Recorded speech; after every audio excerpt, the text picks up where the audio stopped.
Hi ನಮಸ್ಕಾರ ಎಲ್ಲರಿಗೂ. Welcome to Killedar talks. ತುಂಬ ದಿನ ಆಯಿತು ವೀಡಿಯೋ ಮಾಡೋಕ್ಕಾಗಿಲ್ಲ. ಇವಾಗ ಪಿ ಸಿ ಎಕ್ಸಾಮ್ ಐತೆ. ತುಂಬ ಜನ ಕೇಳ್ತಿದ್ದೀರಾ ಏನು ಮಾಡಬೇಕು, ಏನು ಓದಬೇಕು, ಲಾಸ್ಟ್ಗೆ ಮೈಂಡ್ ಸೆಟ್ ಹೇಗಿರಬೇಕು ಅಂತೇಳಿ ತುಂಬ ಜನ ಮೆಸೇಜ್ ಮಾಡಿದ್ದೀರಾ. ನಾನು ಹೇಳೋ ಸಿಂಪಲ್ ಇಷ್ಟೇ, ಇದು ಸ್ಕೂಲ್ ಎಕ್ಸಾಮು, ಕಾಲೇಜ್ ಎಕ್ಸಾಮ್ ಅಲ್ಲ. ಇವತ್ತು ಓದಿ ಅಥವಾ ನಾಳೆಗೆ ನಾಡೋದಕ್ಕೆ ಹೋಗಿ ಎಕ್ಸಾಮ್ ಬರೆಯೋದು. ನೀವು ಆಲ್ರೆಡಿ 2-3 ವರ್ಷದಿಂದ ಕಂಟಿನ್ಯೂ ಆಗಿ ಓದ್ತಿದ್ದೀರಾ, ಓದ್ಕೊಂಬಂದಿದ್ದೀರಾ. ಅದಕ್ಕೋಸ್ಕರ ಇವಾಗ ಲಾಸ್ಟ್ ಇವಾಗ ಹಾಲ್ ಟಿಕೆಟು ಬಿಟ್ಟವ್ರೆ. ಇವಾಗೇನು ಲಾಸ್ಟ್ 4-5 ಡೇಸ್ ಐತಲ್ಲ, ಅದನ್ನು ಪೀಸಾಗಿ ನೆಮ್ಮದಿಯಿಂದ ಅಷ್ಟೇ ಒಂದು 8 ಅವರು ಮ್ಯಾಕ್ಸಿಮಮ್ ದಿನಕ್ಕೆ ಓದ್ಕೊಂಡು ಮೈಂಡ್ ಪೀಸಾಗಿ ಇಟ್ಕೊಂಡು ರೆಡಿಯಾಗಿ.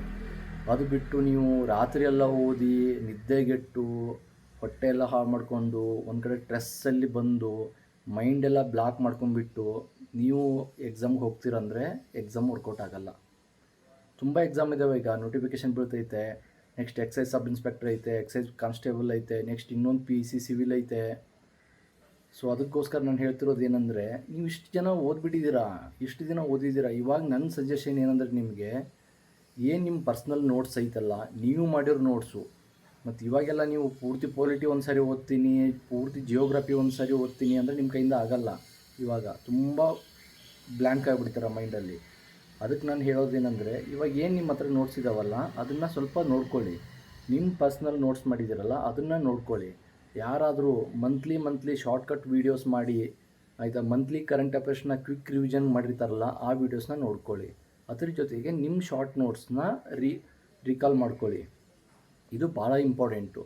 ಇದ್ರ ಜೊತೆಗೆ ಸಂಡೇ ಎಕ್ಸಾಮ್ ಐತಂದರೆ ಸಾಟರ್ಡೆ ನನ್ನ ಪರ್ಸ್ನಲ್ ಸಜೆಷನ್ ಹೇಳ್ತೀನಿ, ಓದೋಕ್ಕೆ ಹೋಗಬೇಡಿ. ಏನು ಆರಾಮಾಗಿ ಮ್ಯಾಚ್ ಗೀಚ್ ನೋಡಿಕೊಂಡು, ಯಾವುದಾದ್ರು ಮ್ಯಾಚ್ ಇದ್ದರೆ, ಇಲ್ಲ ಮೂವಿ ನೋಡಿಕೊಂಡು, ಇಲ್ಲ ಫ್ರೆಂಡ್ಸ್ ಜೊತೆ ಹೊರಗಡೆ ಹೋಗ್ತಿದ್ರೆ ಸುತ್ತಾಡಿಕೊಂಡು ಆರಾಮಾಗಿ ಸಂಡೇ ಎಕ್ಸಾಮ್ಗೆ ಹೋಗಿ. ನಿಜವಾಗ್ಲೂ ಚೆನ್ನಾಗಾಗತ್ತೆ. ಅದು ಬಿಟ್ಟು ರಾತ್ರಿ 12 ಗಂಟೆ ತನಕ ಓದಿ, ಮತ್ತೆ ಬೆಳಿಗ್ಗೆ 6 ಗಂಟೆಗೆ ಎದ್ದು 9ಕ್ಕೆ ಓದಿ 10 ಗಂಟೆಗೆ ಎಕ್ಸಾಮ್ ಓದೋದು, ಇದು ಕಾಲೇಜ್ ಎಕ್ಸಾಮ್ ಅಲ್ಲ. ಇದ್ರ ಜೊತೆಗೆ ನಿಮ್ಗೆ ಪ್ರಾಬ್ಲಮ್ ಏನಾಗುತ್ತೆ ಅಂದರೆ, ನೀವು ಸ್ಟ್ರೆಸ್ಸಲ್ಲಿ ಬೀಳ್ತೀರಾ. ಫಸ್ಟು ನಾನು ಹೇಳ್ತೀನಿ ನೋಡಿ, ಯಾರು ಸ್ಟ್ರೆಸ್ಸಲ್ಲಿದ್ದೀರಲ್ಲ, ಯಾರು ಎಕ್ಸಾಮ್ನ ಟೆನ್ಷನ್ ತೊಗೊಂಡು ತುಂಬ ಸೀರಿಯಸ್ ಆಗಿ ಎಕ್ಸಾಮ್ಗೆ ಹೋಗ್ತಿರಲ್ಲ, ನೀವು ಅಲ್ಲಿ ನಿಮಗೆ ಗೊತ್ತಿರೋದನ್ನೂ ಹಾಳು ಮಾಡಿ ಬರ್ತೀರಾ. ಯಾಕಂದರೆ ನಿಮ್ಗೆ ಗೊತ್ತಿರೋದನ್ನೂ ಕನ್ಫ್ಯೂಸ್ ಮಾಡ್ಕೋತೀರಾ. ಮೈಂಡ್ ಫ್ರೀ ಬಿಡಿ, ಎಷ್ಟಾಗತ್ತೆ ಅಷ್ಟು ಮೈಂಡ್ ಫ್ರೀ ಬಿಟ್ಟು ನೆಮ್ಮದಿಯಿಂದ ಎಕ್ಸಾಮ್ ಬರೀರಿ. ತುಂಬ ಟಪ್ಪಿತ್ತ ಕ್ವಶನ್ ಪೇಪರು ನೋಡಿ, ಒಂದು 80-85 ಮ್ಯಾಕ್ಸಿಮಮ್ಮು, ಆಯಿತಾ. ಅಲ್ಲಿಗೆ ಇಲ್ಲ ಈಸಿ ಕೊಟ್ಟವನೇ ಕ್ವಶನ್ ಪೇಪರ್ ಒಂದು 90-95. ಇದು ಓದ್ದವ್ರಿಗೆ ಹೇಳ್ತಿರೋದು ನಾನು, ಚೆನ್ನಾಗಿ 3-4 ವರ್ಷದಿಂದ ಓದಿದವ್ರಿಗೆ. ಈಗ ಹೊಸಬ್ರು ಯಾರು ಇವಾಗ ಓದ್ತಿದ್ದೀರಾ, ಇವಾಗ ಒಂದು 6 ತಿಂಗಳು 3 ತಿಂಗಳು ಆಗೈತೆ ಅಂದರೆ ಎಕ್ಸ್ಪೀರಿಯನ್ಸ್ ಆಗುತ್ತೆ. ಎಕ್ಸಾಮ್ಗೆ ಹೋಗಿ, ಎಕ್ಸಾಮ್ಗೆ ಅಪ್ಲಿಕೇಶನ್ ಹಾಕಿದರೆ ಹೋಗಿ, ಬಿಡಬೇಡಿ, ಓದ್ಕೊಳ್ಳಿ, ಚೆನ್ನಾಗಿ ಓದಿ. ಇವಾಗ ಎಷ್ಟಾಗುತ್ತೆ ಅಷ್ಟು ಕವರ್ ಅಪ್ ಮಾಡಿ ಹೋಗಿ ಎಕ್ಸಾಮ್ ಬರೆದು ಬನ್ನಿ, ನೋಡುವ ಮುಂದ್ಗಡೆ ಏನಾಗುತ್ತೆ ಅಂತ.